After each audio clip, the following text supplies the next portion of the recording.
Beneath the slow ancient flow of one of Earth's most storied rivers, something exciting waits, just waiting to be discovered. The Euphrates River, a name that has echoed since the dawn of civilization, is not just a geographic landmark.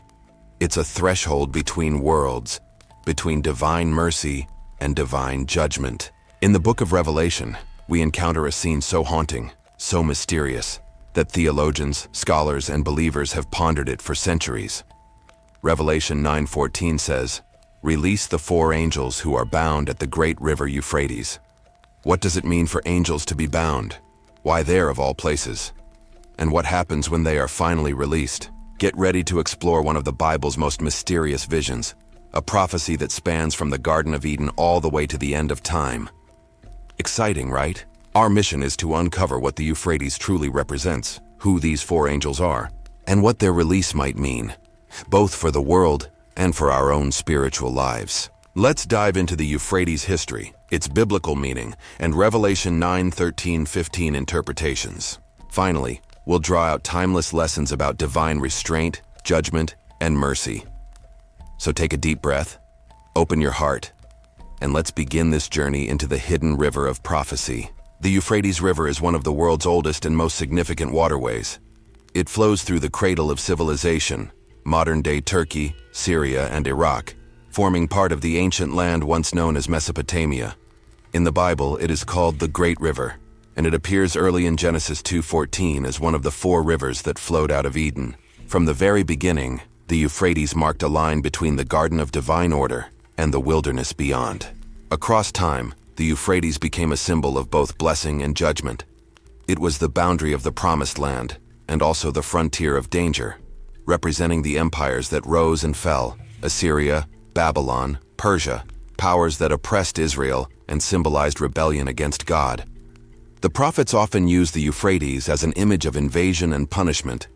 Jeremiah 46:10 calls it the day of the Lord's vengeance. And centuries later, Revelation brings it back, this time as the stage of divine release. Symbolically, the Euphrates has always represented limits, the edge where human dominion ends and divine sovereignty begins. It is the threshold where God restrains the forces of chaos. So, when Revelation speaks of angels bound at this river, the imagery is deliberate. It is not a random location but a cosmic boundary, a reminder that even spiritual powers are restrained within the borders of God's will. It reappears throughout Scripture as a natural boundary in God's covenant with Abraham. To your descendants, I give this land, from the river of Egypt to the great river, the Euphrates. Genesis 15:18. Now let's move into the text itself, Revelation 9:13-15. The scene unfolds during the sounding of the 6th trumpet, part of a sequence of divine judgments. John writes, "Then the 6th angel sounded, and I heard a voice from the 4 horns of the golden altar which is before God, saying to the 6th angel who had the trumpet, 'Release the 4 angels who are bound at the great river Euphrates.' So the 4 angels who had been prepared for the hour and day and month and year were released to kill 1/3 of mankind. The 6th trumpet follows the 5th, which unleashed tormenting demonic locusts upon the earth. But here, the tone shifts from torment to death. A voice, coming from the golden altar before God, gives the command to release the 4 angels. The golden altar, often associated with the prayers of the saints, connects heaven's judgments with the intercessions of God's people. It suggests that what unfolds in heaven is mysteriously intertwined with the prayers, cries, and faith of those on earth. The command is specific and chilling: release the 4 angels bound at the great river Euphrates.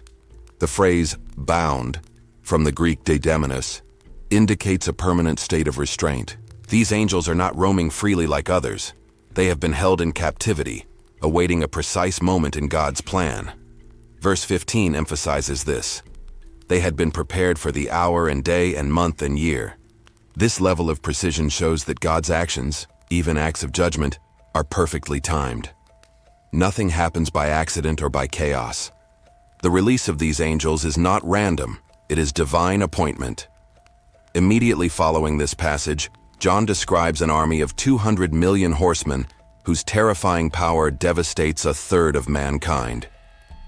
Whether this army is literal or symbolic, it is unleashed by the release of these angels. The connection is unmistakable. When restraint is removed, destruction follows. So who are these angels? Throughout Christian history, there have been several major interpretations. The first is that these are literal fallen angels, demonic beings bound since ancient times. This view aligns with passages like Jude 1:6 and 2 Peter 2:4, which speak of angels who did not keep their proper domain and are now reserved in everlasting chains under darkness for judgment. These could be among those ancient spirits restrained until the appointed hour of release. If so, their confinement at the Euphrates symbolizes both their power and the boundaries placed upon them by God. When released, they bring catastrophic destruction as part of divine judgment. Another interpretation views them symbolically, not as literal beings, but as personifications of destructive forces, war, plague, famine, or chaos. In this reading, the four angels represent restrained forces of judgment that are released in the end times. This aligns with the way apocalyptic literature often uses vivid imagery to communicate deeper truths. The binding would signify God's sovereign control over evil. The release marks his decision to permit certain events for the sake of justice or fulfillment of prophecy. One perspective connects these angels to historical nations along the Euphrates, especially the Islamic and Ottoman empires. Many older commentators believe this passage foreshadowed the Turkish invasions of Europe. In this context, the four angels represent four regional powers once restrained, but later unleashed in conquest. This interpretation attempts to tie the vision to tangible historical fulfillments. Finally, some take a mixed approach. The four angels are real spiritual entities that operate through human powers or nations. They act in both visible and invisible realms, spiritual beings influencing political empires or worldly movements. This balanced view honors the supernatural dimension while recognizing historical expression. Ancient theologians, like Andrew of Caesarea, speculated that these angels might be demons bound since Christ's first coming, awaiting a final unleashing near the end of the age. Others, over the centuries, have tried to name them, but Scripture never reveals their names. The mystery is deliberate. What matters is not who they are, but that they exist. Restrained, prepared, and released only at God's command. At the heart of this vision lies one of Revelation's most profound lessons: God's sovereignty over timing. These angels cannot move a moment before they are permitted.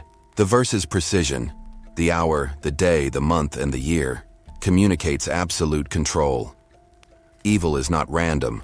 Judgment is not accidental. Both are part of God's ordered design. Even the darkest moments in history unfold within boundaries set by divine wisdom. There's also a deep spiritual principle here: restraint. Sometimes God's greatest mercy lies in what he holds back. The four angels bound in the Euphrates are a cosmic picture of restraint. Destructive powers chained until the time is right. The same truth applies to our lives. There are seasons when God restrains what could destroy us. There are trials, temptations, and judgments he withholds until we're ready, or until his purpose is complete. His restraint is mercy, his timing, perfection. The voice that gives the command comes from the golden altar, a symbol of intercession. This link between prayer and prophecy reminds us that what happens in heaven is influenced by what happens on earth. The prayers of the saints are not idle whispers. They are part of the orchestration of divine events. When we pray for God's justice, peace, or mercy, those prayers resonate in eternity and shape the unfolding of his plan. Notice, too, the limited nature of this judgment. The angels are released to kill 1/3 of mankind, a staggering yet incomplete devastation. This pattern mirrors earlier judgments in Revelation: partial, not total. God's wrath is measured. He warns before he destroys. Even in his anger, there is restraint and the opportunity for repentance. Judgment in Scripture often serves as both punishment and invitation, an alarm calling humanity back to its Creator. But we must not overlook the sobering reality that these events are not just metaphor. Revelation reminds us of an unseen dimension, a spiritual war waged beyond human perception. The four angels at the Euphrates are not fairy tales.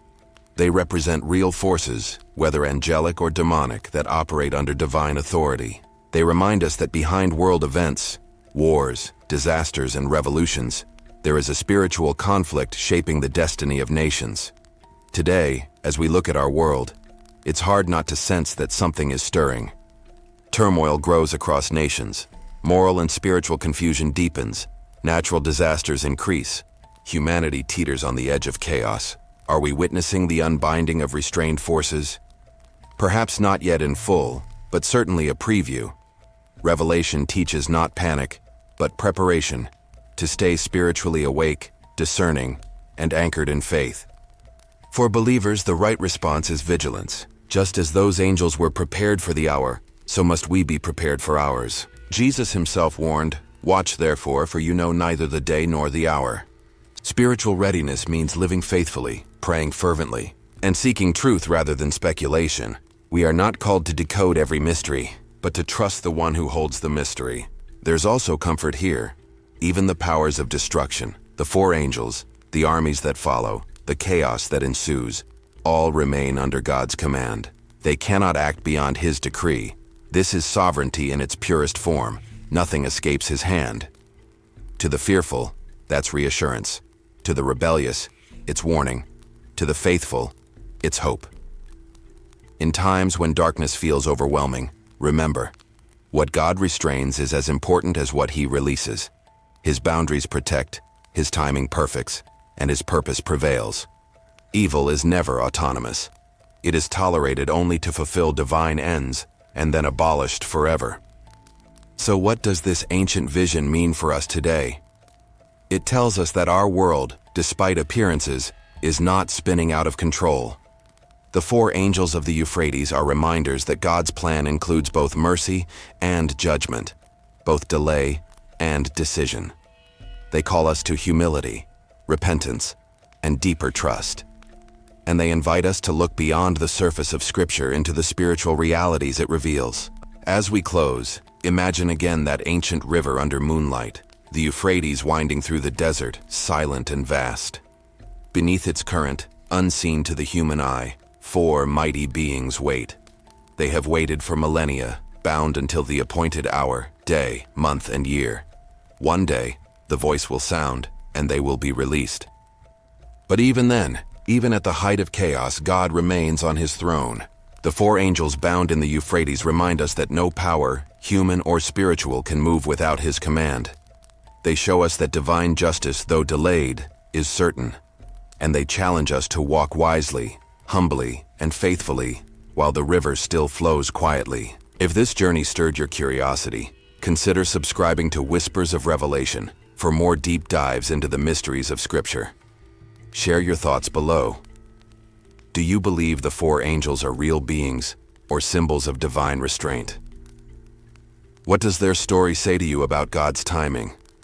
Until next time, may the light of truth guide you, may peace guard your heart, and may you always remember, even in the darkest prophecies, the word of God shines brighter than any fear.